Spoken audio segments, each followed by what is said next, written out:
Hi hello नमस्कार, मी गणेश तुम्हा सर्वांचं स्वागत करतोय आपल्या यूट्यूब चॅनलवरती. आणि आज आपल्याकडे नवीन एक मेंबर आलेला आहे मित्रांनो, आणि हा आहे पारस. त्याचं नाव आहे पारस. तर हा आमच्या किरादाराचा मांजर आहे, म्हणजे बोका आहे ॲक्च्युली हा, आणि तो विकत आणलेला आहे घरी पाळण्यासाठी मित्रांनो. आणि हा आपल्या कोंबड्यांसोबत खेळत असतो. सुरुवातीला कोंबड्या खूप घाबरायच्या याला, आणि आता कोंबड्या स्वतःच याला घाबरवतात मित्रांनो, आणि हा स्वतः घाबरतो. म्हणजे हा आपल्या गावरान मांजरांसारखा नाही आहे. हा बऱ्यापैकी सुस्त असतो मित्रांनो, आणि कोंबड्यांना घाबरतो. कोंबडीच त्याला स्वतःहून मारते आणि तरी तो खेळण्याचा प्रयत्न करतो, आणि यामुळं जास्त काही भीती वगैरे नाही मित्रांनो कोंबड्यांना. हाच स्वतः कोंबड्यांना घाबरत असतो. तर फक्त मजेसाठी आपण हा कोंबड्या आणि मांजर एकत्र आणले आहेत. एरवी पण हा असतो जवळ,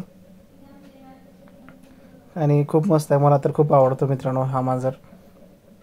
आणि आता दुपार झालेली आहे, आणि आजी मस्त निवांत बसलेले कोंबड्या सोडून. आणि बघा आजीच्या सोबत, आजीच्या जवळ कोंबड्या निवांत पक्षी खात आहेत, फिरत आहेत, बसत आहेत. आता मला पाहून पुढे जात आहेत मित्रांनो. आता वरचीवर आपले पक्षी महाग होत आहेत, म्हणजे मोठे होत आहेत. आणि बऱ्यापैकी खूप सारे सबस्क्रायबरांचे फोन मेसेजेस वगैरे येत आहेत की आम्हाला पिल्लं पाहिजेत म्हणून. तर सॉरी, पिल्लं मी आता देऊ शकत नाहीत, का तर अगोदर पिल्लं आपण 11 विकली होती आणि ती 2,500 विकली होती. तर घरच्यांचा बऱ्यापैकी खूप राग माझ्यावरती होता की खूप 11 पिल्ले दिली आणि 2,500 रुपयामध्ये खूप स्वस्तामध्ये देऊन टाकला, असं त्यांचं म्हणणं होतं. त्यामुळं मग आता पक्षी विकू शकत नाही, नाहीतर मग माझं काही खरं नाही. त्याबद्दल सॉरी. पक्षी तर खूप मस्त आहेत बघ, खूप म्हणजे कोंबडे पण खूप मस्त आहेत. आता तर आणखीन वरचीवर मस्त दिसत आहेत. आणि आत्ताच कडकनाथच्या 2 ज्या काळ्या कोंबड्या आहेत, दोन्ही मादीच आहेत, नर नाही आहे त्याच्यामध्ये मित्रांनो कडकनाथमध्ये. तर त्या दोन पिल्यांची पण मागणी चालू होती एकांची. तर त्यांना पण मी नाही दिलं मित्रांनो, मोठे झाल्यानंतरच मग मी देतो. आणि हा परत आला आहे मित्रांनो इथे. आणि आज असं झालं आहे, दुपारच्या वेळेस मित्रांनो मी ज्यावेळेस ड्युटीवरती होतो त्यावेळेस हा जो छोटा खुराड्यांना, हा छोटा खुराड्याचं दार थोडंसं उघडं होतं, आजीनं व्यवस्थित बांधलं नव्हतं. आणि या खुराड्याच्या आत मित्रांनो मुंगूस गेला होता. आणि कधी नाही ते मुंगूस आला होता, मागच्या वेळेस पण मुंगूस आला होता मित्रांनो घरी आमच्या. आणि तो डायरेक्ट वर जात होता, कोंबड्या जिकडे आहेत तिकडं जात होता. पण त्याला मी मारलं होतं, हकलून लावलं होतं. पण आज अचानक मुंगूस आला आणि डायरेक्ट मध्येच घुसला मित्रांनो. आणि मध्ये घुसल्यानंतर एका कोंबडीला त्यानं थोडंसं इंज्युअर्ड केलं आहे, म्हणजे त्याला थोडीशी दात वगैरे लागले तिला, त्या कोंबडीला. तर ती कोंबडी आहे मित्रांनो व्यवस्थित, नाही मेली, सुदैवानं वाचली बऱ्यापैकी. नाहीतर तिचा तुकडा पडला असता, म्हणजे मानेपासून पूर्ण तुकडा करून मुंगूस टाकून देतो मित्रांनो. आणि ही जी आहे ना पिवळ्या कलरच्या बाजूची काळी कोंबडी, तर तिला थोडंसं मारलं मित्रांनो, दात वगैरे लागलेले आहेत. आणि बऱ्यापैकी बिचारी चक्कर येऊन पडत होती, थरथर कापत होती. घरचे बऱ्यापैकी सगळेच घाबरले होते, सगळ्या कोंबड्या घाबरल्या होत्या. खूप गोंधळ उडाला होता मित्रांनो. घरचे मला सांगत होते सगळ्या कोंबड्या भीतीनं संडास करून घेत होत्या. मध्ये 2 अंडी होते, ती अंडी फुटली. आणि त्या बऱ्यापैकी मुंगूस पण घाबरला होता आणि कोंबड्या पण घाबरल्या होत्या. तर मित्रांनो आता आपण त्या कोंबडीला अँटीबायोटिक देण्याचं काम करतोय. कसं आहे, मुंगसामध्ये पण विष असू शकतं, दातामध्ये वगैरे, प्रत्येकाच्या लाळेमध्ये वगैरे काही विषारी घटक असतात, किंवा बॅक्टेरिया, व्हायरस असू शकतात मित्रांनो. मग ते कोंबडीला परत आणखीन हार्मफुल होऊ नये त्यासाठी आपण अँटीबायोटिक आणि मल्टीव्हिटॅमिन देतोय. लिक्सेन पावडर आहे अँटीबायोटिकमध्ये, आणि वॅमरल मल्टीव्हिटॅमिन आहे. तर आपण ते देतोय मित्रांनो. भाऊ आहे सोबत मदतीला छोटा, तर त्याच्या मदतीनं आपण हे औषधं देणार आहोत, जेणेकरून काय आहे आपल्या कोंबडीला काही होऊ नये. आणि बऱ्यापैकी विचारी गुंगली होती आज, तिनं काही खाल्लंच नाही. आणि चालत्या वेळेस पण मित्रांनो चक्कर येऊन पडत होती ती, तिचं बॅलन्स सुटत होतं आणि पडत होती, असं घरून ऐकण्यात आलं मला घरच्यांकडून. बऱ्यापैकी मी बाहेर आलो होतो, म्हणजे ज्यावेळेस मी घरी आलो त्यावेळेस बघितलं तर बऱ्यापैकी तिला हळद लावली होती. आणि मग मी विचार केला की हळद का लावली आहे.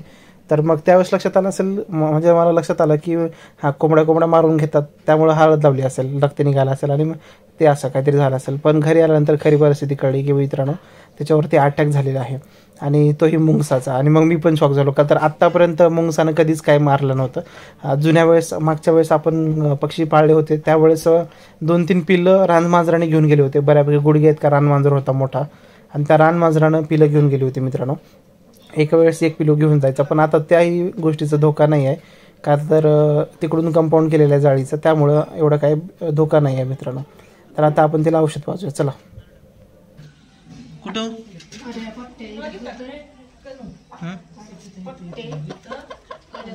पंख काढ जरा, पंख हे करून बघ. नाही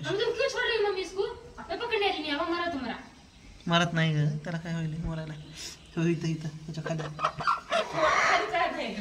हां तोंडाला धरलं का? नीट धर तिला अगोदर.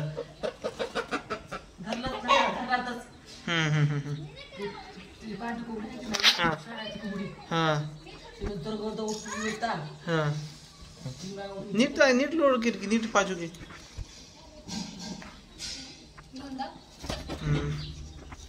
हे कसं अँटीबायोटिक आहे त्याच्यानं काय होत नाही. ह्याच्या इथं लागले का मला कुठं गळ्याला फिरायला? नाही ना. कुठं तोंडाला लागले मग? कुठंच नाही घेऊ.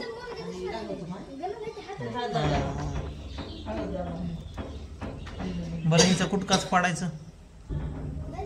नोट केलास का? व्यवस्थित पाय हे कर इकडं सोड अंदर बाजू व्यवस्थित बरं सोड सोड तिला.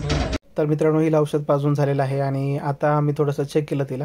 तर सुदैवानं कुठं जास्त दात लागलेले नाहीत. मला वाटत होतं की बऱ्यापैकी कुठंतरी लागलं असेल आणि तिचा चमडा वगैरे फाटला असेल, पण काही नाही झालं मित्रांनो. फक्त थोडेसे दात लागलेत आणि कोंबड्याने गोंधळ केला आणि लगेचच काका वगैरे आले. खाली किरादार असतात आमचे, तर ते चाचा आले आणि भाभी पण. तर त्यांनी बऱ्यापैकी त्या कोंबड्यांना बाहेर काढलं पटोपट आणि त्यामध्ये मुंगूस होता आणि तो घाबरून मुंगूस लगेच त्यांच्या अंगावर जाणार होता, पण तो पण गेला लगेच बाहेर पडून.